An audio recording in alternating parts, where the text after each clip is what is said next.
அது என்ன தெரிகிறது? யாருக்காக கொடுத்தார், ஒருத்தருக்காக கொடுத்தார். அரசு பங்களால இருக்கிறாருல்ல.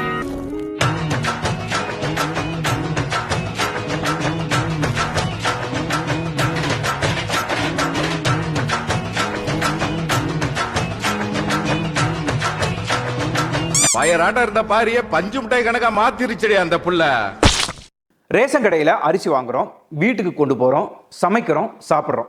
இதுதானே நம்ம எல்லாருக்கும் தெரிஞ்ச ரேஷன் அரிசியோட கதை.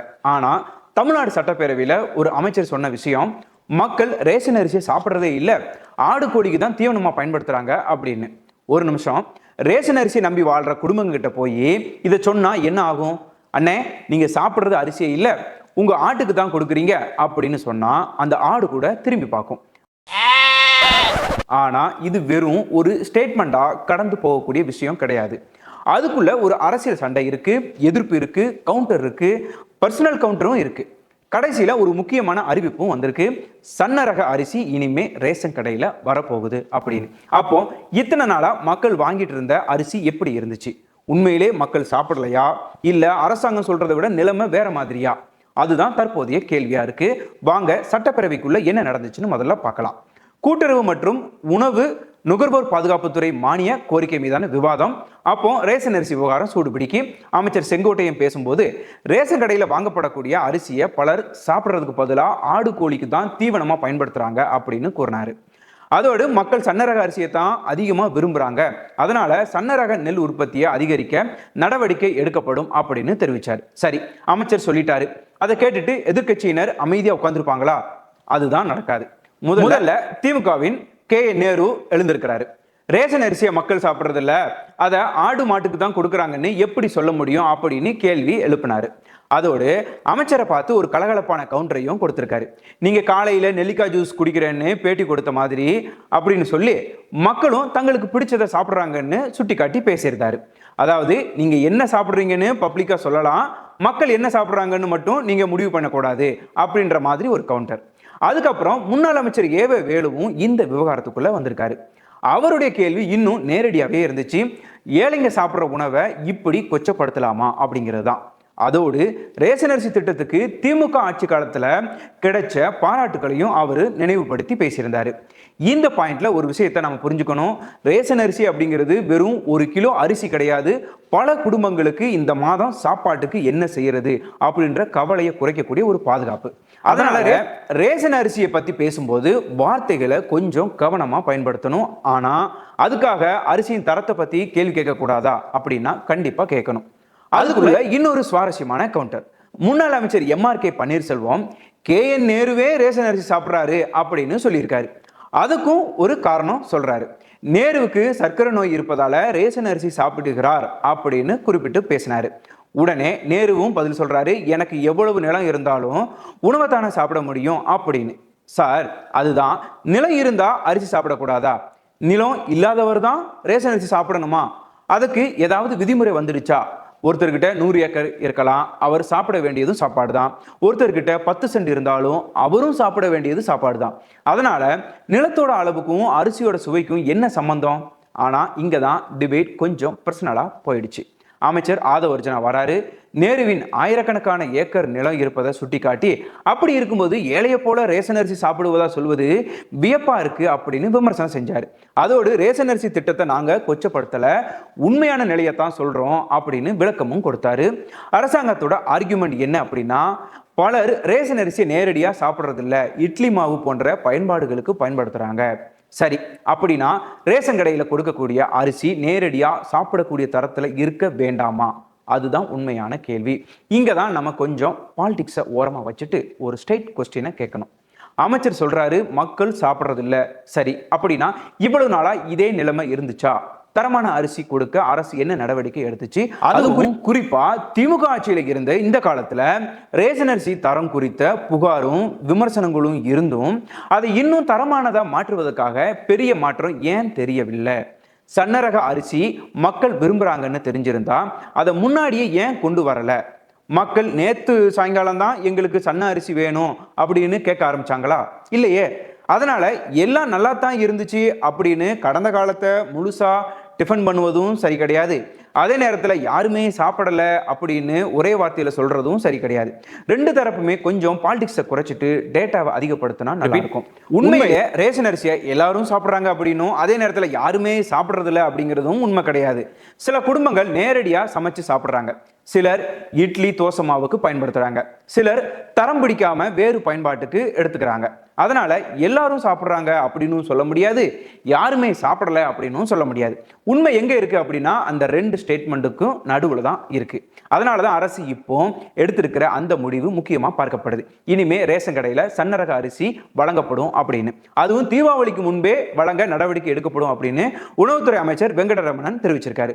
அப்போ தற்போது வழங்கப்படும் குண்டுரக அரிசியை பலர் விரும்புறதில்ல, சன்னரக அரிசிக்கு தான் அதிக வரவேற்பு அப்படின்னு அரசு தரப்புல தெரிவிக்கப்பட்டிருக்கு. இப்ப பாருங்க, சட்டப்பேரவையில் ஒரு சண்டை. ஒருத்தர் மக்கள் சாப்பிடவே இல்லை அப்படிங்கிறாரு, இன்னொருத்தர் மக்கள் சாப்பிட்றாங்க அப்படிங்கிறாரு, இன்னொருத்தர் நானே சாப்பிட்றேன் அப்படிங்கிறாரு. அதுக்கப்புறம் சன்னரக அரிசி கொடுக்குறோம் அப்படின்னு அரசும் அறிவிக்குது. அதாவது சண்டை நடந்துச்சு அசம்பிளியில, ரிசல்ட் வரப்போறது ரேஷன் கடையில. ஆனா சன்னரக அரிசி கொடுக்கணும்னு சொன்னா கடையில மட்டும் மாற்றம் பண்ணுனா போதுமா? போதாது. விவசாயி என்ன நெல் உற்பத்தி செய்யறாரு, அவருக்கு என்ன விலை கிடைக்குது, சன்னரக நெல் உற்பத்தி செய்ய இன்சென்டிவ் இருக்கா, அதை அரசு சரியான நேரத்தில் கொள்முதல் செய்கிறதா, ரைஸ் மில்ல குவாலிட்டி மெயின்டைன் பண்றாங்களா, குடோன்ல சரியா பாதுகாக்கப்படுதா, அங்கிருந்து ரேஷன் கடைக்கு வரும்போது குவாலிட்டி எப்படி இருக்கு, இந்த முழு செயினையும் நாம பார்க்கணும். அதனால சன்னரக நெல் கொள்முதலுக்கு ஊக்கத்தொகை உயர்த்தி அரசாணை வெளியிடப்பட்டிருக்கதாகவும் அரசு தரப்புல தெரிவிக்கப்பட்டிருக்கு. இதுதான் ஒரு சரியான டைரக்ஷன். கடையில மட்டும் நல்ல அரிசி தேடினா கிடைக்காது, வயல்ல இருந்தும் நல்லா வரணும். இப்போ ஒரு சிம்பிளான கொஸ்டின், ரேஷன் அரிசி தரமா இல்லைன்னா யாருக்கு நஷ்டம்? அரசாங்கத்துக்கா? இல்லை, முதல்ல அந்த அரிசியை வாங்குற குடும்பத்துக்கு தான். அதனால சன்னரக அரிசி கொண்டு வர்றது நல்ல விஷயம். ஆனால் அறிவிப்பு மட்டும் போதாது. அரிசி நல்லா இருக்கணும், சமைக்கும் போது நல்லா இருக்கணும், சாப்பிடும் போதும் நல்லா இருக்கணும். அதுதான் குவாலிட்டி. சன்னரக அரிசின்னு பாக்கெட்ல எழுதிட்டு உள்ள பழைய கதையை இருந்தா என்ன பயன்? அதே மாதிரி எதிர்க்கட்சிகளுக்கும் ஒரு கேள்வி இருக்கு. ரேஷன் அரிசியை கொச்சப்படுத்திட்டாங்க அப்படின்னு மட்டும் எதிர்ப்பு தெரிவிக்கிறத விட, சரி இனிமே நல்ல அரிசி எப்படி கொடுக்க போறீங்க அப்படின்னு கேட்கறதும் யூஸ்ஃபுல்லான பாலிடிக்ஸ். அரசாங்கத்துக்கும் ஒரு கேள்வி இருக்கு. மக்கள் சாப்பிடல, முந்தைய அரிசி தரம் சரியில்லை அப்படின்னு சொல்றது ஈஸி. ஆனா இனிமே மக்கள் விரும்புகிற தரமான அரிசியை கொடுக்குறோம் அப்படின்னு செயல்படுத்தி காட்டுறது தான் அரசாங்கம். அப்போதுதான் மக்கள் நம்புவாங்க. இன்னொரு விஷயம், கடந்த திமுக ஆட்சியிலையும் ரேஷன் அரிசி தரம் குறித்து பல்வேறு புகார்களும் விமர்சனங்களும் இருந்திருக்கு. அந்த பிரச்சனையை முழுமையாக சரி செய்ய போதுமான அளவில் குவாலிட்டி இம்ப்ரூவ்மெண்ட் நடந்ததா மக்கள் மத்தியில் ஒரே கருத்து இருந்தது அப்படின்னு சொல்ல முடியாது. அதனால் இன்றைக்கு அரசு அதை சுட்டி காட்டினா திமுக தரப்பு எங்களை மட்டும் குறை சொல்லாதீங்க அப்படின்னு சொல்வதற்கு அரசியல் உரிமை இருக்கலாம். ஆனால் சரி, நீங்கள் ஆட்சியில் இருந்தப்ப என்ன செய்தீங்க என்ற கேள்விக்கும் பதில் சொல்ல வேண்டியிருக்கு. அதே நேரத்தில் இப்போதைய அரசும் அவங்க பண்ணலை நாங்கள் பண்ணுறோம் அப்படின்னு சொல்லிட்டு நிற்காம மக்களுக்கு உண்மையிலேயே நல்ல அரிசியை கொடுக்கணும், அதுதான் முக்கியம். ஏன்னா ஆட்சி மாறும், அமைச்சர் மாறுவார், கட்சி மாறும், ஆனால் ரேஷன் கடைக்கு அரிசி வாங்க வர்ற குடும்பம் மட்டும் மாறாது. அவங்களுக்கு சாப்பாடு தினமும் தேவை. அதனால் இந்த விவாதத்தை இன்னொரு விவாதமாக பார்க்கலாம். ஒரு பக்கம் ரேஷன் அரிசியை கொச்சப்படுத்திட்டாங்க அப்படின்ற அரசியல், மறுபக்கம் நாங்கள் உண்மையை தான் சொல்கிறோம் அப்படின்னு அரசாங்கத்தோட விளக்கம். ஆனால் ரெண்டுக்கும் நடுவில் ரேஷன் கடை வாசலில் நிற்கிறது ஒரு குடும்பம். அந்த குடும்பத்துக்கு யார் பேசுனாங்க அப்படிங்கிறது முக்கியம் இல்லை, என்ன அரிசி கிடைக்குது அப்படிங்கிறது தான் முக்கியம். இப்போ கொஞ்சம் இமேஜின் பண்ணி பாருங்க. சட்டப்பேரவையில் ஒருவர் மக்கள் சாப்பிடுவதில்லை அப்படிங்கிறாரு, இன்னொருத்தர் மக்கள் சாப்பிட்றாங்க அப்படிங்கிறாரு, இன்னொருத்தர் நானே சாப்பிட்றேன் அப்படிங்கிறாரு, இன்னொருத்தர் அவருக்கு இவ்வளவு நிலம் இருக்குது அப்படிங்கிறாரு. சார், அரிசி சாப்பிட்றதுக்கு முன்னாடி ஆதார் கார்டு காட்டணுமா, பட்டா காப்பி காட்டணுமா, நில அளவு சொல்லணுமா? அதை விட்டுட்டு ஒரு பிளேட்டில் அரிசியை போட்டு சாப்பிட்டு பாருங்கள், சாப்பிட முடியுதா இல்லையா? அதுதான் உண்மையான குவாலிட்டி டெஸ்ட்டு. அதனால் இப்போ அரசு சொல்லியிருக்கு தீபாவளிக்கு முன்னாடியே சன்னரக அரிசி வழங்கப்படும் அப்படின்னு. சரி, வரட்டும், நல்ல தரத்தில் வரட்டும், தொடர்ச்சியாக வரட்டும், அடுத்த மாதமும் வரட்டும், அடுத்த வருஷமும் வரட்டும். அதுக்கப்புறம் மக்கள் சொல்லட்டும், ஆமாம் சார் இப்போ அரிசி நல்லா இருக்கு.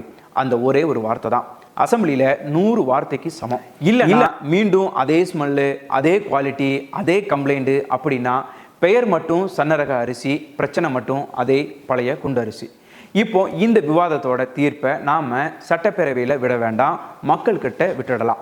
நீங்கள் ரேஷன் அரிசி வாங்குறீங்கன்னா உண்மையாக சொல்லுங்கள், சமைச்சு சாப்பிட்றீங்களா, இட்லி மாவுக்கு பயன்படுத்துகிறீங்களா, இல்லை வேறு பயன்பாட்டுக்கு எடுத்துக்கிறீங்களா, ஆடு மாடு கோழிக்கு கொடுக்குறீங்களா, தரம் நல்லா இருக்கா, தரம் மோசமாக இருக்கா, அல்லது எங்களுக்கு ரேஷன் அரிசி நல்லா தான் இருக்குது அப்படின்னு சொல்கிறீங்களா?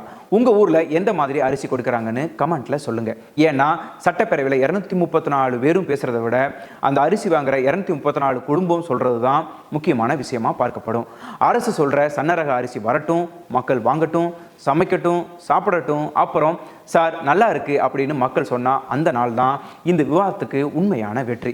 இல்லைனா சட்டப்பேரவையில் மட்டும் அரிசி வெந்துட்டே இருக்கும், மக்கள் வீட்டில் பிரச்சனை அப்படியே இருக்கும். அதனால ரேஷன் அரிசி அப்படிங்கிறது அரசியல் பஞ்ச் டைலாக் அப்படிங்கிறதுக்கான விஷயம் கிடையாது. அது ஒரு குடும்பத்தோட சாப்பாடு. அந்த சாப்பாடு தரமாக இருக்கணும், அவ்வளவுதான். மீண்டும் ஒரு உண்மையான செய்தியில் சந்திப்போம். நான் உங்கள் வினோத். இது ஃபயர்லைன் தமிழ். நன்றி, வணக்கம்.